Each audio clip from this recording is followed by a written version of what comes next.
Well, good afternoon. Good afternoon and welcome to the April 1st meeting of the Rotary Club of Atlanta and an outstanding turnout. If everyone would please stand as we begin our program. First, I want to remind you of next week's program, April 8th, Lessons Learned and Leadership Lessons from the Business and History of the RMS Titanic. It's 112th anniversary. We're very fortunate to have two distinguished guests, Jessica Saunders, the CEO of EM Group and president of the RMS Titanic, Inc., and Thomasina Ray, who is their director of collections. And be an interesting fireside chat, sharing artifacts, photography, and lessons learned from the maiden and only voyage of the RMS Titanic. So please mark your calendar for that. Now, we're very honored today to have one of the country's leading tech investors and philanthropists in Robert Smith. And Robert, thank you for being with us. And also to have our mayor today, who will be introducing Mr. Smith in just a few moments.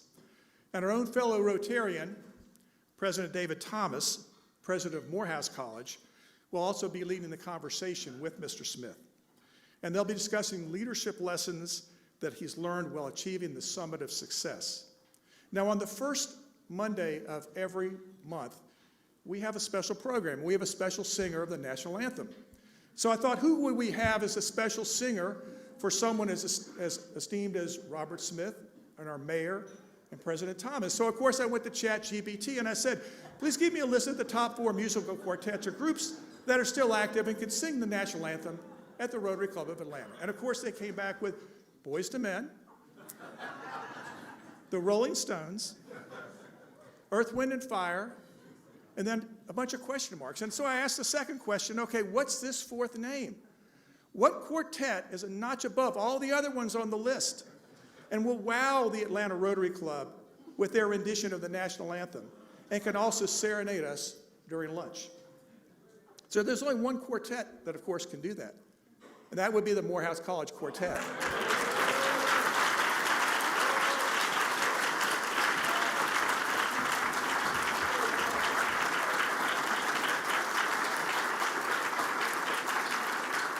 So we'll hear from the Morehouse College Quartet and the national anthem, and then they'll be performing during lunch. But as we begin our program, I'll ask Peter Berg to come join me on stage and to deliver the invocation and lead us in the Pledge of Allegiance. Good morning. One of the most thrilling passages of the Bible is the one with which it opens. It transports us to the very beginning of things, to the fresh dawn of creation, when we hear the divine voice summoning order out of chaos. After 6 days of creating, we read, and God saw all that God had made, and behold, it was very good. Very good. Not perfect, but very good. A young man who was depressed about all the evil and suffering and misery in the world complained to his rabbi. It's a very common thing for people to do. Why did God make such a world? I could make a better world myself, he said. The rabbi answered, that is exactly why God put you on this earth, to make it all a better world. So go ahead and do your part. We learn from the rabbi that while we are quick to talk about our dependence on God, we forget that God depends upon us. And here we are in a world that is crying out to be made better, crying out for our 4-way test to become tangible in this world. For God cannot make a peaceful world unless we, God's children, help by rooting out hatred from our hearts and prejudice from our minds. God cannot build a happy home unless we bring it to a spirit of sharing and mutual respect, binding loyalty, constancy, and compassion. God cannot give us a peaceful night's sleep unless we cooperate with God by doing an honest day's work.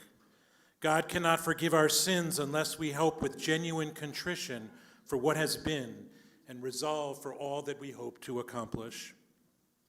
God does heal the sick, but not without the surgeon's hand, the doctor's medicine, the nurse's vigilance, the encouragement of loved ones and friends.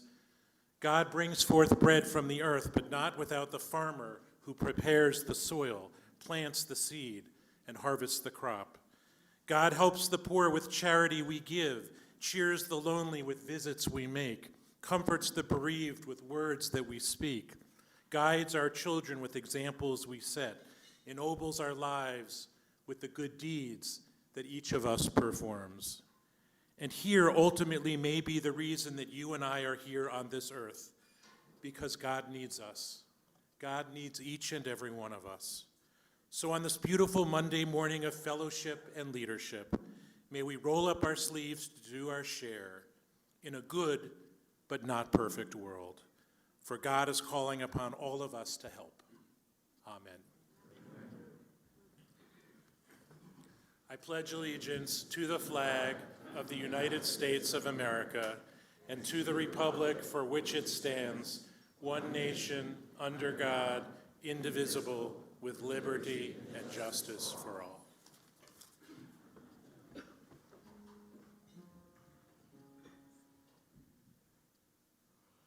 Oh, say, can you see by the dawn's early light what so proudly we hailed at the twilight's last gleaming, whose broad stripes and bright stars through the perilous fight o'er the ramparts we watched were so gallantly streaming, and the rocket's red glare, the bombs bursting in air, gave proof through the night that our flag was still there. Oh, say does that star-spangled banner yet wave o'er the land of the free?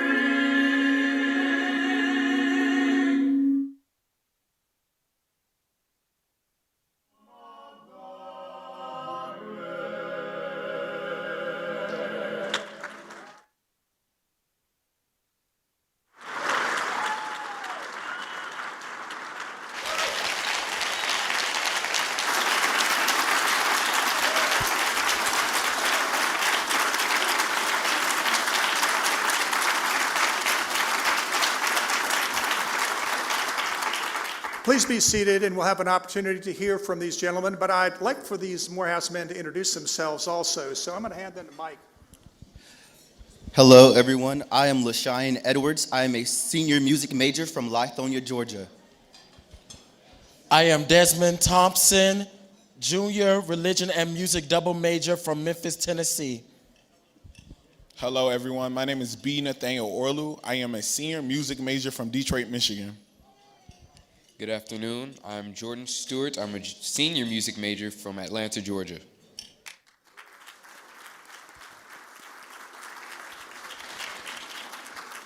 So enjoy lunch and on with the show, gentlemen.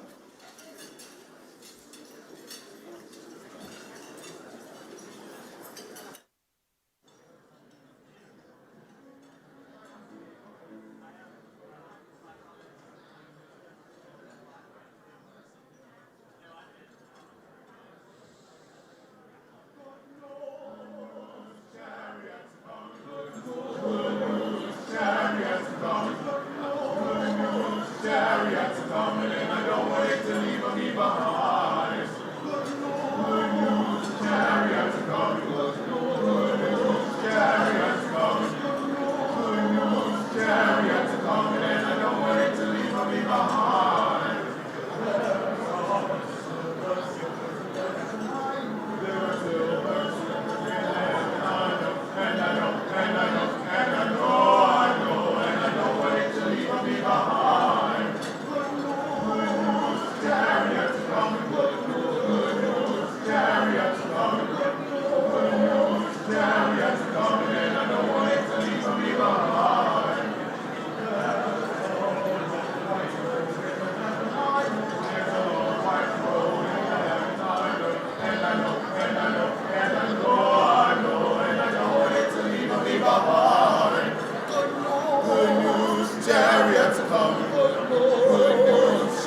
to leave me behind.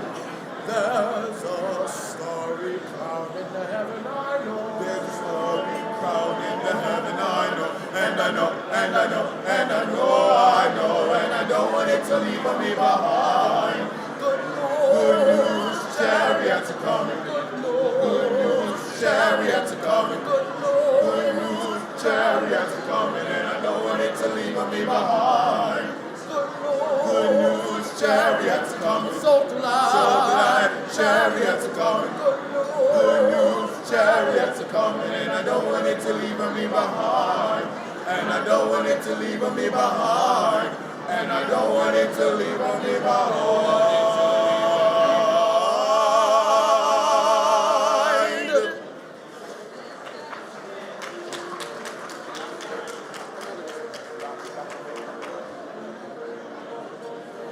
we are going to sing of Rigolet, Rigolet, that most beautiful and grand quartet. grand quartet, As the words to that don't mean nothing, not a thing. We will improvise some words that we all can sing.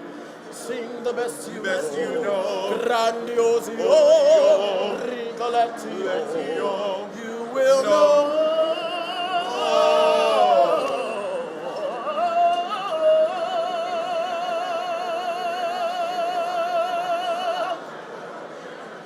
Wait until you hear us sing. Sing, I sing, though it's maybe for Sergio. It's a pretty little ditty, we sing it.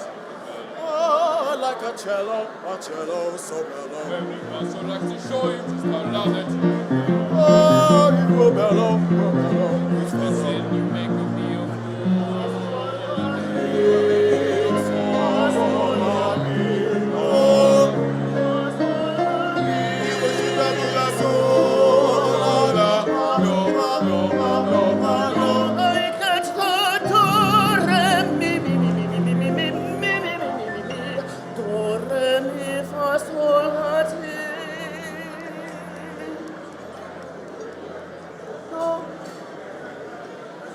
Rigoletto, let us When the macaroni and bologna, I can never forget those. And the sunny Italy, I'm wondering you now. Well, let's get this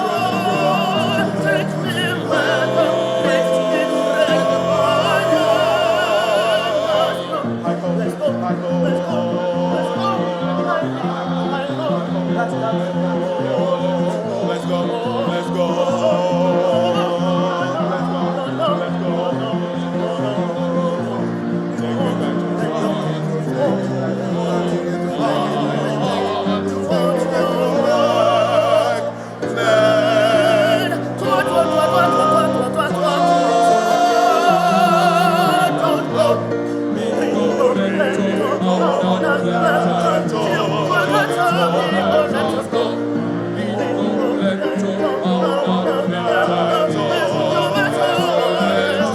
You making me loud, you making me loud. That's such a funny thing you do.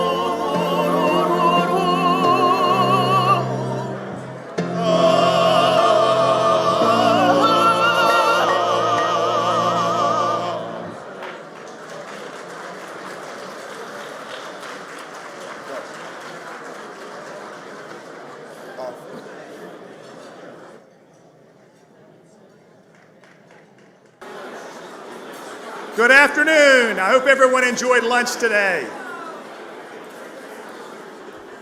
At this time, we'd like to ask all guests and visiting Rotarians, if you would please stand. All guests and visiting Rotarians, please stand so we can recognize you. Let's give them all a hand, please.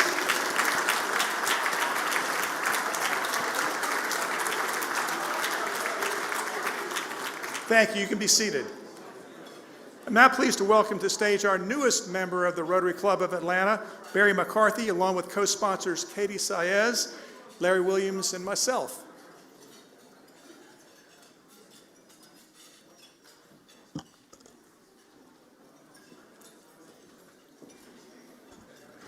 Good afternoon. I'm grateful for the opportunity to introduce to you Barry McCarthy. Barry was named President and Chief Executive Officer of Deluxe 5 years ago. Since that appointment, he has impressively led the transformation of that company from a legacy check and business forms printer into a trusted payments and business technology company. As the senior-most leader of Deluxe, he has built a culture of innovation, a spirit of philanthropy, and an expectation of community service within the firm. In fact, Deluxe put its new Technology Innovation Center right here in Sandy Springs so that they can be closest to the very best talent in the industry. Barry notes that his greatest achievement is helping to deliver historic turnarounds at Deluxe, giving it new life, creating thousands of jobs for hardworking families. But Barry is also an entrepreneur, an internet, cloud, and mobile payments pioneer, and the author of a book, The Small Business Revolution: How Owners and Entrepreneurs Can Succeed. He is also executive producer of an Emmy-nominated series called The Small Business Revolution, and you too can see it on Hulu and Prime Video. Barry began his career at Procter & Gamble and held executive roles at First Data, Wells Fargo, VeriSign, and Silicon Valley startup MagnaCash. Barry serves as a member of the Deluxe Board of Directors. He also has or currently serves on the boards of the National Urban League, the Carter Center Technology Association of Georgia, FinTech Atlanta, Catholic Charities of Atlanta, the Woodruff Arts Center, and the Metro Atlanta Chamber. Barry earned an MBA from Kellogg at Northwestern University and his undergrad from University of Illinois. Barry is the proud owner of a 1940 Chris Craft boat, on which he enjoys sunset cruises with his wife and his friends and family. He is married to Jean Ann. They have 3 adult children, one of whom is getting married this fall. I have enjoyed getting to know Barry. His kindness and enthusiasm are infectious. Barry's exceptional leadership, commitment to the Atlanta community, and demonstrated success in leading through transformational change makes them a great asset to this club. Congratulations, Barry.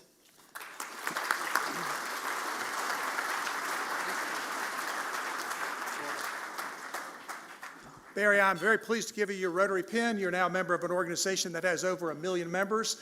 We happen to be the 3rd largest club in the United States, and thank you for your leadership in the technology and the fintech market. Let's give Barry another hand. Thank you so much. Thanks, everybody.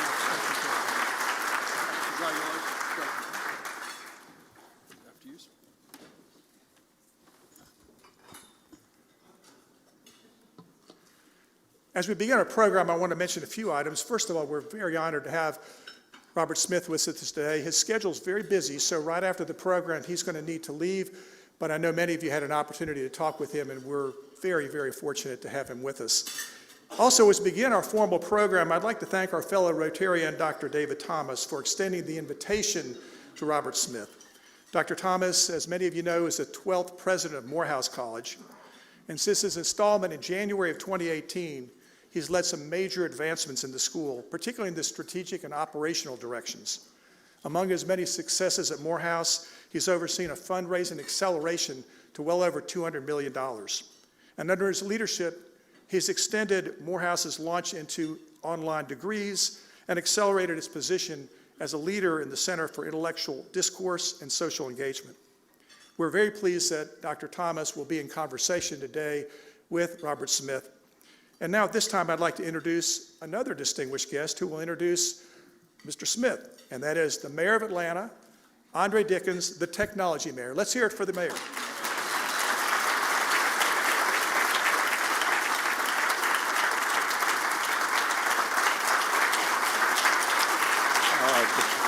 Thank you.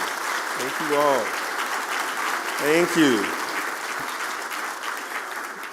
Now, you know I know what a real rock star looks like. Thank y'all for standing and applauding, but everybody wanted to hang out with Robert at our table. I know a rock star when I'm hanging around them. I said, oh man, the whole center of gravity moved to this man right here because he is indeed awesome. Thank you, John, for that introduction, and thank you for the job that you're doing. You're doing an amazing job here at the Rotary and throughout Atlanta, so your leadership in the tech sector is appreciated. Good afternoon, Atlanta Rotary members and guests. I am honored to stand before you today. But before I go any further, I must give it up one more time for the Morehouse Glee Club. You guys are awesome.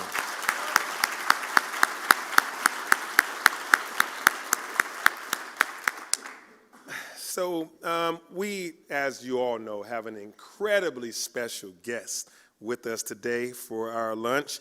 Robert Smith is the founder and chairman and CEO of Vista Equity Partners. I've met him 3 times now, and each time I learn more, and I get more and more excited, and we make things happen together. And so we have I've identified even more things to make happen, Courtney English and myself. Many, of course, know Robert from his work in finance, but most of Atlanta knows him as the man who made a dream come true and changed the lives for nearly 400 students with one line that he delivered during a commencement address at Morehouse College. In 2019, as the commencement speaker at that service, he announced that he would cover the student loan debt of the entire class. Thank you for doing that. That deserves a big round of applause. That's big. But it didn't stop there. He went on to found the Student Freedom Initiative, a nonprofit to help alleviate the staggering debt carried by STEM students at historically black colleges and universities. So he kept going. His generosity, his philanthropy has no end. And so the city of Atlanta stands as a beacon of progress, inclusivity, and innovation. We are that city that consistently punches above our weight in most categories and nurtures an entrepreneurial spirit and forward-thinking mindset. So Mr. Smith's philanthropic moves designed to change outcomes, to create positive change, and to empower communities is very well celebrated right here in Atlanta. We see a kindred spirit in him and his team members. I like what we see. I like what we're working on together, and that is why it is my pleasure to welcome him back to the city of Atlanta. And so now I will bring up Robert Smith and Morehouse College President, my friend, Dr. David Thomas, for today's Fireside Chat.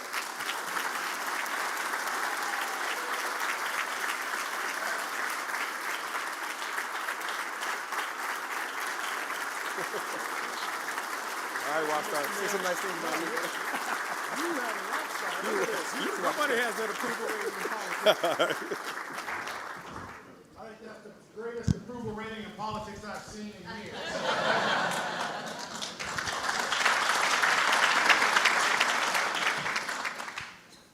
So it's great to be here with you, Robert. I will say that, every time I'm in the room with you, the center of gravity shifts from me to you. I don't know how you feel about that, but okay. Great to be here. I would just add one edit to Robert's introduction. He is a Morehouse man. Class of 2019. Class of 2019, we gave him an honorary degree. So he is actually Dr. Smith at Morehouse College. So I want to, so Robert, to get us started, under Mayor Dickens, Atlanta has become unambivalent about the fact that we want to be a tech hub. And there are a number of entrepreneurs here who are in the tech space. I'm happy to say a number of them are Morehouse men. Can you tell us about the opportunity that you and your firm are seeing in the city? And give us a sense of the way in which you're already invested in what's happening here and why you see Atlanta as a place for Vista to be, because many of us, when we think about investing in tech, we think Silicon Valley. We don't think Atlanta, Georgia. So just give us a sense of how you see this space. Sure. And thanks to the Rotary Club again. Thank you for inviting me here to be a part of this wonderful organization. And your background is amazing, and I need to go ride on that Chris Craft boat because those are beautiful boats. So I guess a couple of things that I would say. And the mayor made this wonderful observation, but Mayor, I'm going to correct you. You are not punching above your weight. Atlanta is heavyweight class already.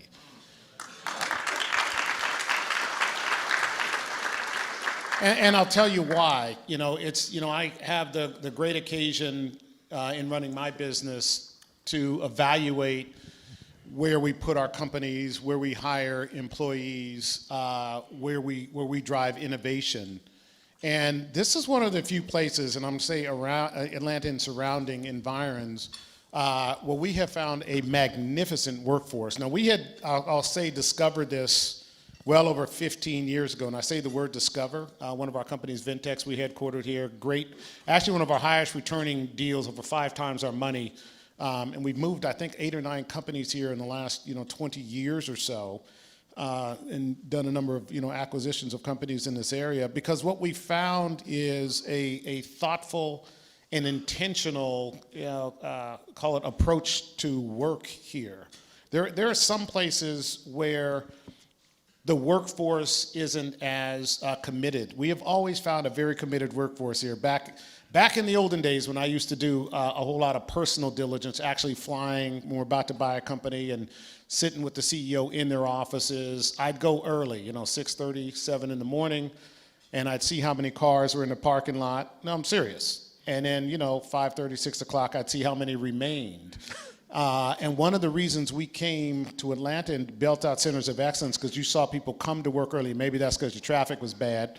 And they left late.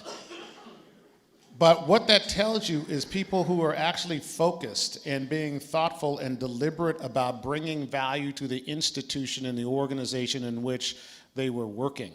And I always appreciated that because, sustainable progress comes from dedicated people and dedicated to a mission, dedicated to a cause. I also saw workforces here were already more diverse than I'd seen in other places. Okay, we talk about California, great. I'd go to these workforces. They were some of the most homogeneous workforces of any that I've seen. And I come here and I saw much more, heterogeneity in the way workforces approached, either, where they worked, what they worked on, et cetera. So like all things, you are very much in the heavyweight class of moving America forward, moving technology forward, and we have always found, to date, tremendous support in terms of employees, leadership, and dedication in driving our businesses forward. So, wonderful. Always happy to be here, and it's just great to again, be a part of sharing the stage with you, and I think the center of gravity is always on your side anyway. So. Great. So, as you know, for more than 3 decades, I was a business school professor, and knew of you and your philosophy actually long before we met, and was able to watch as Vista grew. And one theme in the way that I've always heard you talk about entrepreneurship, business, is the notion of scaling. Right, and doing things at scale. And you have 85 plus software companies in your portfolio. You employ 100,000 employees. What advice would you give to those looking to scale their business who are at an early stage or a mid stage, in terms of thinking about this notion of scale and that scale matters? It's a great question. I was chuckling this morning when I was thinking about Rotary Club. You know, you think about it, your symbol is a gear, right? And I don't know all the background and history as to why it's a gear, but if you think about, and I sent a note to my son who's into cars about gearing systems and transmissions, what you're trying to do is accelerate with either the same input or less input. And think about, that's what business in my mind is all about. And then you can think about discrete gearing systems and continuous gearing systems. How do you do that in a way where you reduce the amount of energy input and maximize the output? You know, Mr. Mayor being a chemical engineer is like, yeah, I know exactly what he's talking about. Some of y'all are like, what are you talking about? Yeah, I know you are. It's a brilliant thing. These chemical engineers are. But a big part of thinking about scale is efficiency and gearing. How do you bring maximum output with minimal input? Okay? And so what that means to me, in some respects, is thinking about organizational design, organizational capacity is one of the first things. It also means how do you find, in terms of employees, the ideal employee for the ideal job or for the job that they're well suited for? And then how do you enhance their gearing? What is that? Training, right? So it is finding people who, A, are desirous of being their best selves, who want to improve, and then enabling them to improve. That works in business, it works in philanthropy. I used to work in government. That was a joke, Mr. Mayor.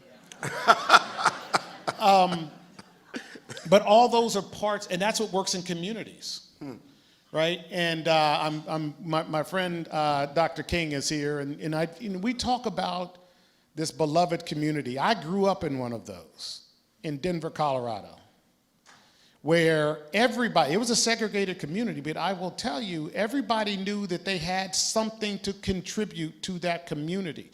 My parents were teachers, they were educators, but they also knew that they had relationships with the civil government, i.e. because they worked for the school system, that if there was a need in our community that required some access to City Hall, they were the closest to get that access because people knew them and they knew them. And those are the things, I always tell this story, back in the days when I grew up in Denver, Colorado, fourth generation, we used to get a whole lot of snow in my community. And it would snow in the wintertime, and of course we as kids celebrated because you had school days were snow days, and you're staying at home for 3 and 4 days. Great, except the issue that you come to realize later was they didn't plow our streets, and so the parents didn't get to go to work. And so if the parents, working class neighborhood, didn't get to go to work, they didn't get paid, the community suffered. The kids suffered. Yeah, we're out playing in the snow, but our parents were not getting paid that day. My father recognized that. He went to the mayor and said, you need to at least do something and put a strip down our street.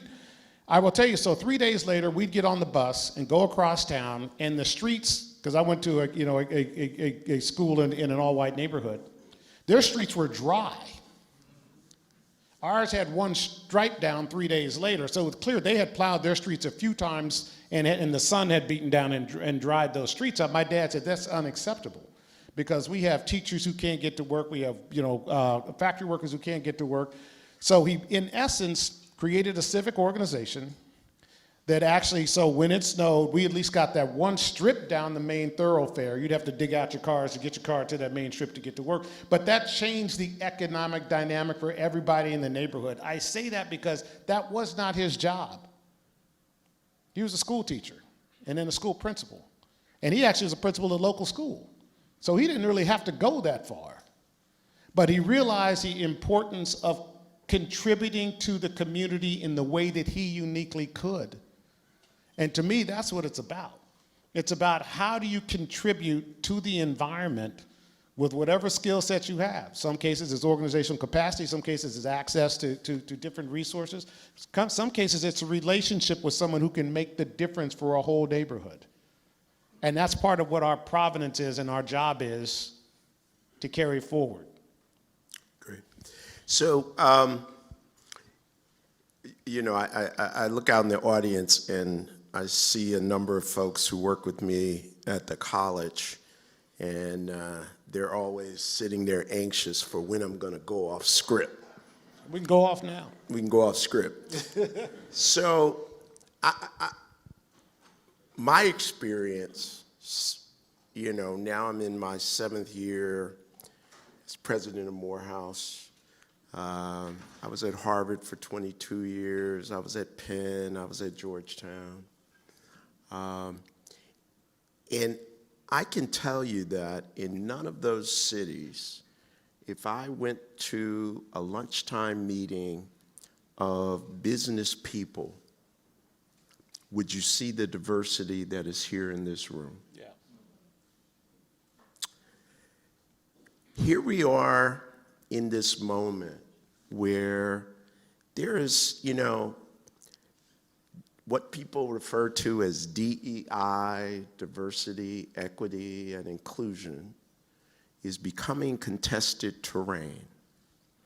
At the same time, there's a way in which, part of what people talk about is one of the strengths of Atlanta is its diversity, its possession of assets like the Atlanta University Center, Georgia State, I think Brian is here, Georgia Tech, we have tech companies. How do you think executives with influence, like the ones in this room, should be thinking about, speaking to the issues of diversity? Sorry, it's my wife. Should I pick it up? No, 'cause now I'm gonna get it. No? Honey, I'm on stage. Can I call you back? She's laughing now, see? Okay, but you can call me when I get off stage. I'll call you back. That means my wife must have called his wife and said, he's going off script, call him. Cut him off. But how do you think we should be thinking about these issues of diversity and equity and inclusion in today's environment? And how do you think about them in your business? To me, it's actually simple. You must do the right thing as a fiduciary of the assets that you manage. It is clear. You can go talk to, go look at the McKinsey and the BCG and the Bain reports and guess what? Diversity reduces risk and enhances returns and boosts profitability. That's what I focus on, okay? I'm focusing on hiring the best people on the planet that I can hire in any business that we own, wherever it is, period. And guess what? That's what you get if you actually cast the wide net. And so and I will say this, we actually exhaust population pools where we move our businesses, believe it or not. We go in and say, man, that's a great population. I don't tell people what we're doing it now because they move in after us. But we'll go in and we'll put 1 company, then 3 companies, then 5 companies, and 7 companies, and we do this aptitude test, personality profile, all this sort of stuff. We hire the best, smartest people, teach, train, develop, enable. So to me, it just helps me make more money. And as a fiduciary, you should go do the work, do the research. You're like, guess what? Diversity actually reduces risk and increases market share, increases profitability, and enhances growth. It's actually not that complicated. Now, you can go and pay attention with the news pundits and say, who cares? I'm about making money for the stakeholders who matter to me, my investors, my executives of my companies, the employees of the companies, and the people at Vista. And so I'm going to do the right thing to enhance that. And every now and then we'll get an investor, hey, well, you spend a lot of time. I said, great, now let me show you where we exhausted the resources, i.e. the employees in this community, in this company, and then we put a center of excellence in this area, and the company grew from this to that. Now, do you want me to not do that? Oh, no, we'll keep doing it then. So it's not complicated then once you actually give them the facts and the data and the information. So that's how we do it. All right. So I want to kind of pull us back into the tech space with this next question. Everybody's talking about artificial intelligence. How are you thinking about it in your business? And how do you think those who are in the leadership positions of these companies that are, leading in AI, what should be our expectations of them? And That's a hard question to answer, but keep going. yeah, because depending on what article I pick up, right? One is AI is a doomsday scenario, and the next one is AI will be the equivalent of the printing press, in the Middle Ages in terms of how it's going to transform society in positive ways. How are you guys thinking about it? So there's an important distinction between AI and generative AI that I'm going to draw. We've been using AI in our companies for 8, 9, 10 years in many cases. Generative AI is what I'll call it is really the next stage, the next phase of how AI can be used. Now, impact and implications. Impact, huge. Implications, vast. Okay, first of all. And you have to be very thoughtful about it in whatever the world is that you operate in. We operate in the enterprise, so these are businesses. We don't operate in consumer. The implications on all are vast, but can be managed much more so on the enterprise level, and I'll get to that in a second. The big LLM models, large language models that you all are seeing, feeling, and experiencing are first being applied to what I'll call the consumer data, because you guys just gave it to them, and you were happy about it while you were scrolling. That technology, that enablement will create massive productivity for fewer on the one hand, and then I think massive productivity for a greater number later. The enterprise, the most important thing to think about is, do you actually have sovereignty and dominion over your data? I have a meeting coming up in a couple weeks with my investors, and I'm going to show them one of my companies that has sovereignty and dominion over 6.5 petabytes of data in an industry where we are the largest data holders really in the world by a factor of 10. And then you apply a we just use actually a chat GPT model on that versus using Bard, versus using chat GPT 4.0, versus using Claude in the general domain, and you'll see the difference in what the answers are if you actually control and have sovereignty and dominion over your data, where it's actually useful versus somewhat gibberish in some respects. Now, don't get me wrong, they will all improve, but they're only going to improve to the constraint of the data that they have access to. So in the consumer world, it's going to be the wild, wild west. Okay, in the enterprise world, if you manage that right, which is where I live, there is an opportunity to enhance at rates that are faster and more productive and predictable if you maintain sovereignty and dominion over the data. So there's a whole element of this that is going to evolve. We actually had, I have Sam coming to speak Altman coming to speak at my AGM to talk about this. We had Dario come and speak at our CXO summit. Travis, you mixed it. It was awesome, by the way.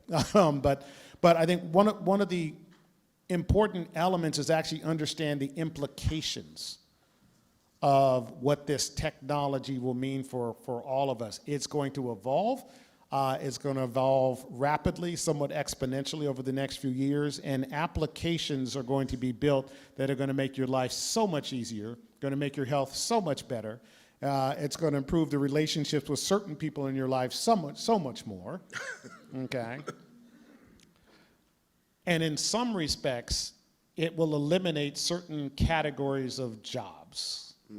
And in some respects, it's going to create other categories of jobs. But that's not too different than every other technological advancement we've had since, Gutenberg came up with the printing press. Right. You no longer needed scribes and scriveners, right? Well, that's how it occurs. It is up to us to teach and train and develop our students at these fine universities to understand this is just another tool. It is more powerful than anything we've seen before, but guess what? The internet was more powerful than anything we'd seen before. And so we have to continue to evolve in our ability to utilize these tools effectively for the benefit of the communities that we care about, okay? Some of those communities, for some of us, are businesses and stakeholders. Some of the communities are for where you live, and some of the communities are the school children that you teach, right? But that's where you have to be a responsible, thoughtful, intentional participant in how this tool is going to be used. You can't just ignore it and hope it's done well. You actually have to get engaged and involved in how it's going to be used. And there's going to be constraints, and frankly, there's going to be some legislation that's going to be, in arrears. You didn't think about this, so we're going to fine and punish you. And that's going to happen.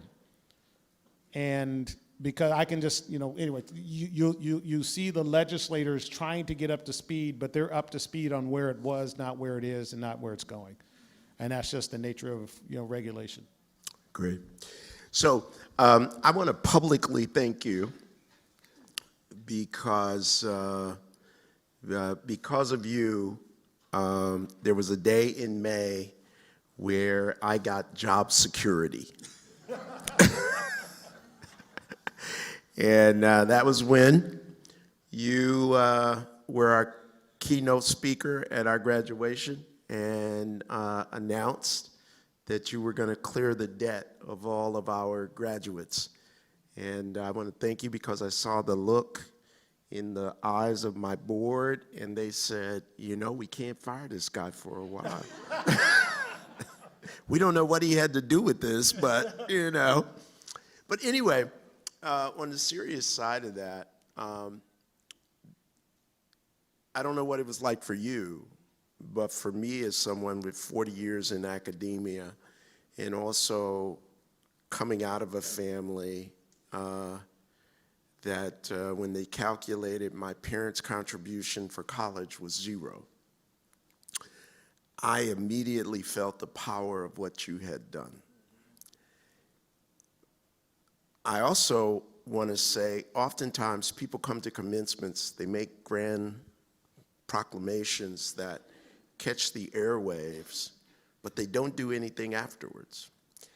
And in your case, you went from what you did on our campus to now being the center of something called the Student Freedom Initiative, which is about, on a grander scale, being able to address these issues of affordability. And when people ask me what keeps you up at night as president of Morehouse, first thing I say is affordability. So just tell us a bit about the Student Freedom Initiative, what it means, and what you think is important and what's motivating you around these issues of affordability. So before I do that, I want to actually have you all recognize my team who does the lift on this. So Keith Schultz, Mambu Sherman, and will you guys stand up? And I thought Steve Ballantyne. Why don't you guys stand up?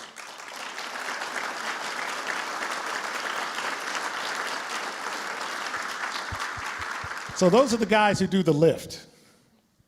Okay, so what is it? There's a couple things. One, first of all, there's a group of Morehouse class of 2019 folks who are actually putting together a documentary. I just did an interview, and so they're going to do a screening. So you all come to that screening, pay a whole bunch of money to go to your retirement fund, I'm sure. No, but come to that screening. We'll probably do it in August, something that'll be exciting. But I'll synthesize what I said there.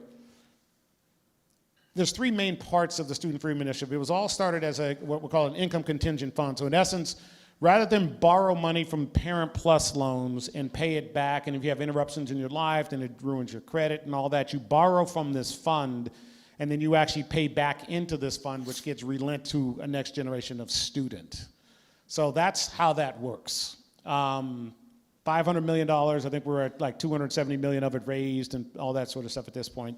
But at $500 million, and for business leaders out there, 10 million gives me how many? 100 students a year in perpetuity. Think about that. Okay, so it's a great investment on that side. So this will handle basically all the HBCU STEM students in perpetuity once we get this completed. So that's kind of point one. Point two, along the way we found out there was another problem. Well, one of the problems was that we found that 80% of the HBCUs don't have access to broadband or sustainable broadband. So you're like, okay, well, how can you actually get to be a contributing party to the U.S. digital economy if you don't have access to broadband? So we took that on, and so we're in the process of now, we're halfway through. We've already done the surveys, so that now have access to the $100 billion in BEAD funding for all 11 states. Keith and his team went out and conducted over 60 town halls, over 5,000 people. Now that data, I just sat down with the Secretary of Commerce. She now has it, she understands, and said we're going to have this written in, so as the dollars get distributed out, those dollars will go to those communities, and if they aren't, I'm going to call on y'all to now call your politicians because it got shifted a different way.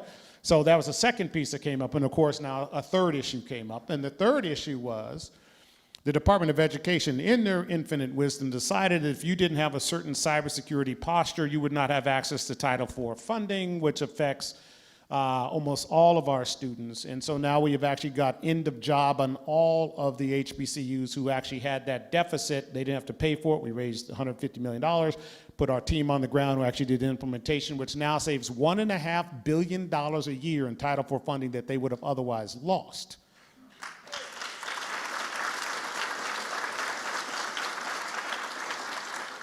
So that's what my team does in their day jobs, okay? Now, an important part of that is this. It comes down to understanding what you have the capacity to do. Those three initiatives, when you sat back, walked off the Morehouse stage, I understood later how important it was to create a liberating environment in terms of debt as people's lives change. For instance, if you graduate from our program, you will go become a teacher 20 years, guess what? We forgive all that debt. You go work at Google, you pay it back a little faster, but you're still paying it back at a lower rate than what you pay a Parent Plus loan. You see what I mean?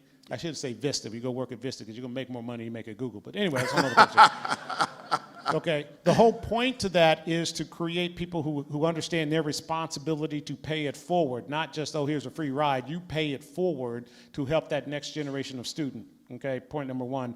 And then point number two, we actually know a bit about technology, broadband, and enablement of infrastructure for the enterprises, being, in this case, universities. I said, we can uniquely solve those problems, so that's what we uniquely did. It's just like when my dad decided he could uniquely solve the problem with getting the snow removed so that our people can get to work. It's go solve the problem that you can uniquely solve for the community that you care about, no matter what it is. And I think that's all part of being a member of a community, to create a beloved community. And that's what we should do. That's how I think about it. Great. So we're going to open up for questions if anybody's going to have a question, but I'm going to ask one last question because Robert is now invested in Atlanta. So I want people to have a sense of you as a citizen joining us in Atlanta, even though this won't be your main domicile.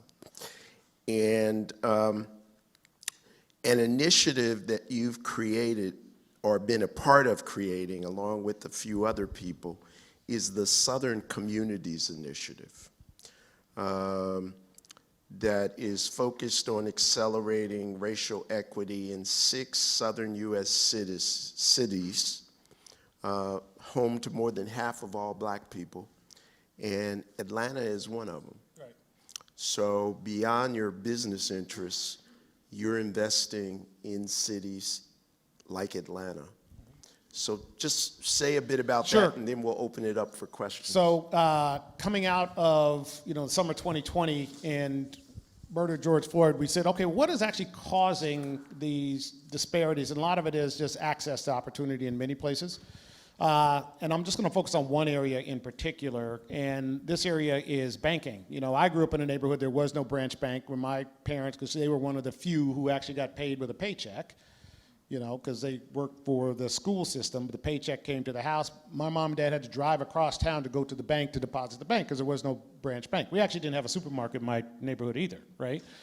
So we said, okay, well, how do you solve this problem? The good news is we own a company called Finastra, one of the largest fintech companies in the world. Like, guess what? We actually provide software for these small banks and CDFIs and MDIs.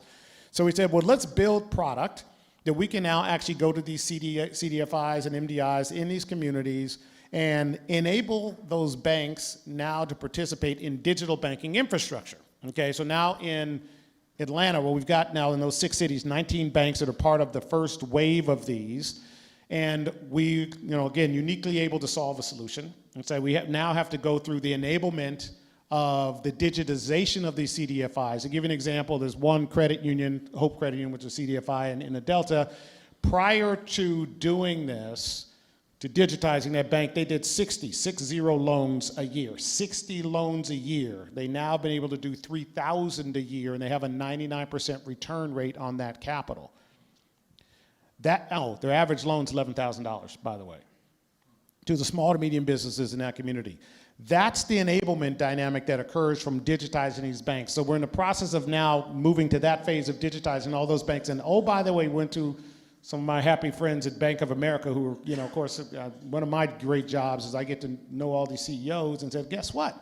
We could use some help in loan guarantees. They've now offered $120 million of loan guarantees. So once you've digitized, you now qualify, and once you have called a private capital that supports, they will do loan guarantees on top of that. So that's what we sat down with the mayor and said, here's the banks and CDFIs we're going to do here in Atlanta.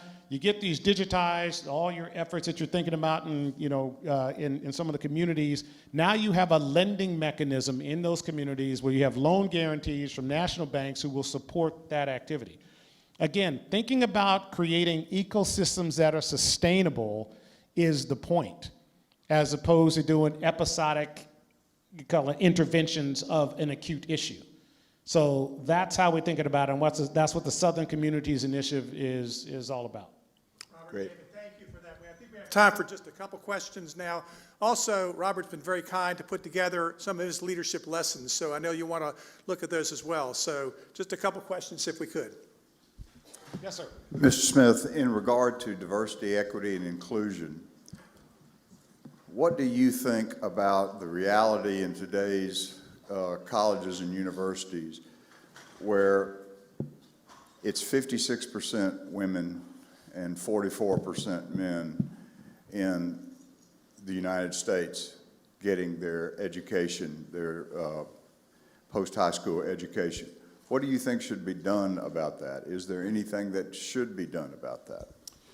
It's a great question. I don't know if anything should be done about it. I think what we need to do is encourage our citizens, high school educated, to find out what their highest and best use is for work, employment, and entrepreneurship. And if you feel, you know what, my best and highest and best use is to not go to college because I go make $120,000, $200,000 a year being a plumber, you should go do that, in my view. Okay, we need plumbers, we need electricians, we need journeymen. We don't have a lot of that infrastructure. I do get the great joy of traveling around the world, and I go to certain places and I see an infrastructure of apprenticeship that creates an economic engine that is sustainable. And we should absolutely have that here. We've lost some of that. Not everyone should go to college. Not everyone should go to college and necessarily get a degree that actually isn't helpful or beneficial, or go to college and take on a bunch of debt that now you can't pay. That's not good either, unless you're a college president. I'm just teasing you.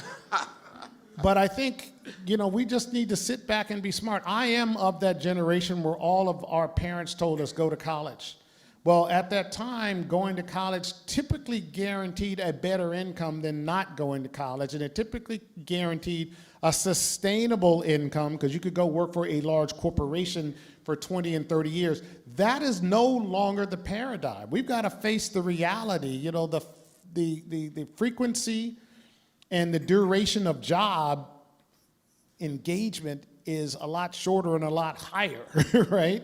And so as a result of that, I think we need to just tool our economy to meet what is the global competitive dynamic that's out there. And it is, we let the genie out of the bag and when we distributed computing power globally. That's the short answer, okay? In the 70s, we had all the computing power. And so our economy did this. And then we trained people to utilize that computing power. And then we decided, guess what? Let's go get paid for all this computing power. So we distributed the computing power. And somebody had the bright idea to put a bunch of our chip manufacturing, not on this shore, but that was stupid, but it happened. Okay, now we're trying to bring it back. Well, somebody's got to build those plants and re-engineer and architect what is the economic engine of America. And it's different because you now have people who can compete in nanoseconds because they have the talented people, because some of them we educated here and kicked them out of the country, which was another stupid thing we did, okay? And we have actually connected the computing capabilities globally so people can actually build products and compete globally on high value add products, you know, in ways that they couldn't 30 years ago. Well, guess what? That's just where it is now. So we now have to retool our economy to move forward. So Robert, let me ask you a final question. Many people in this room probably are looking at item number 4 on your leadership lessons and talk about committed to lifelong learning. And they're trying to figure out how do we do that? Many, many folks here are interested in sitting on boards, contributing to a corporation. What do you look for when you're hiring either people that might be sitting on some of your boards or senior executives within companies? What are 2 or 3 of the elements you really look for that are critically important that may be also interesting points for you to share with the folks here? Yeah, it changes depending upon the company. So again, I own enterprise software companies. Often our board is populated with the CEO who is an expert in it, but that CEO may not be an expert in, for instance, accounting. Okay, so we'll bring somebody who has an accounting background onto that board, or may not be an expert into some go-to-market in another country. So we need to bring somebody who understands go-to-market in a different country. Today, of course, it's Gen AI.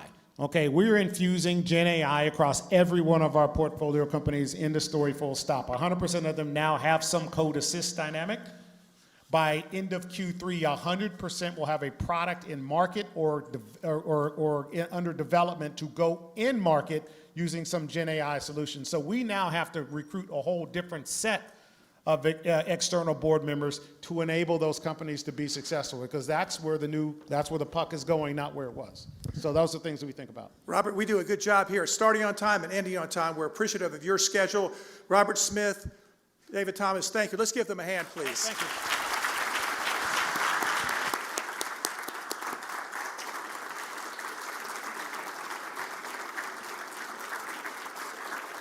Remember next week's program, and we're adjourned.